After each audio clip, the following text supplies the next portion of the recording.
I want to talk about the IT crowd now, alright? It's time to show my appreciation for this unlikely trio holding an unlikely bond that simply enchants.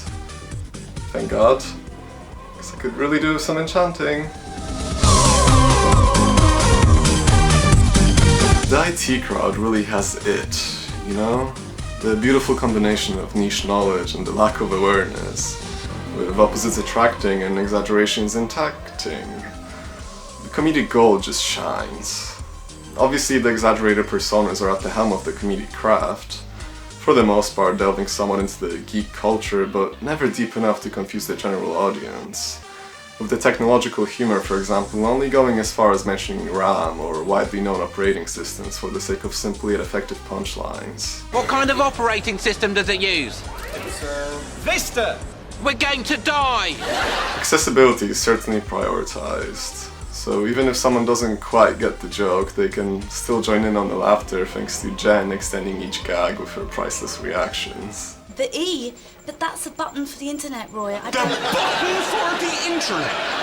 Jesus Christ! Oh, shut up. I'm not a stupid geeky geek. Jen's common man mentality really helps to solidify each gag, while delivering a healthy dose of her own humorous charm, intensifying the comedic spice while adding her own dose to the mix. She's just wonderful, definitely wearing the pants. Not just in that particular triangle, but in any scenario, really. You're young, ambitious, intelligent. Just the sort of person I like to have around. Ha ha. I love Jen. She's a real man's man, and a woman's man, and a man's woman, and a woman's woman. She gets it, you know, she really gets around.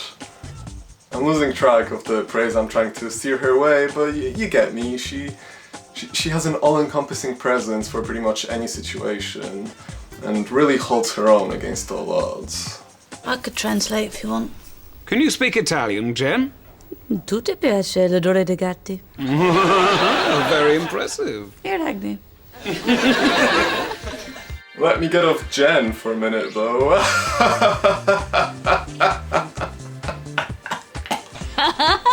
I'm not a slut. She is great, and possibly my personal favorite from the series. But she doesn't distract or detract from everything else, as everyone else pulls their weight equally well, even when simplicity for the sake of accessibility is prioritized. Fly! Something as simple as a bombastic boss or a reoccurring gag revolving solely around repetition of "I'm disabled" works as well as it does due to the brilliant performances. The power of comedic presence can achieve wonders. And this iconic trio, hell, this whole iconic cast serves as the living proof.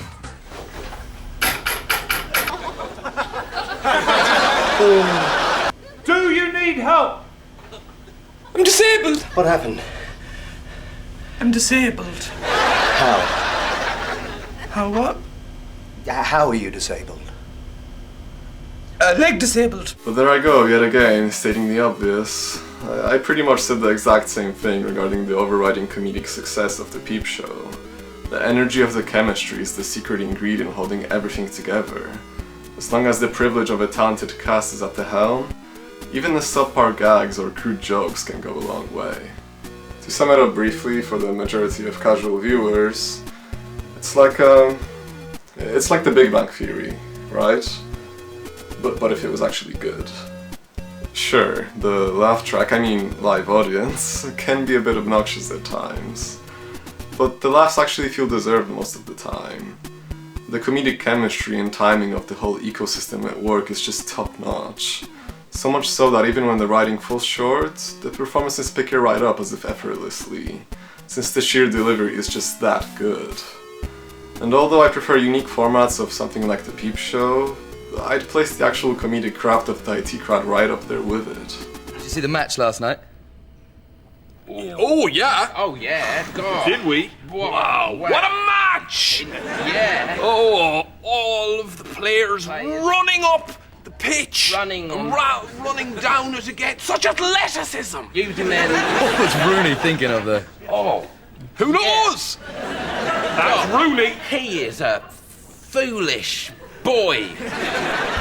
Of course, most of the laughs come from how socially inept these two are, with Jen extending the laughs, as I've mentioned previously. That social ineptity goes true most of the time, but there is actually more to most than what meets the eye. What have we here?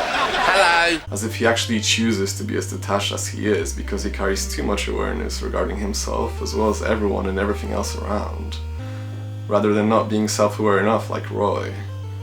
Moss knows too much, carrying the burden of constant analytical thinking. He knows how deceitful the society surrounding him is, so he backs out and indulges in being an outcast. Oh dear me. What are you laughing at? This flipping circuit board, Jen. Some chump has run the data lines right through the power supply. Amateur hour. I've got tears in my eyes. It's wonderful, really. Inspiring, almost.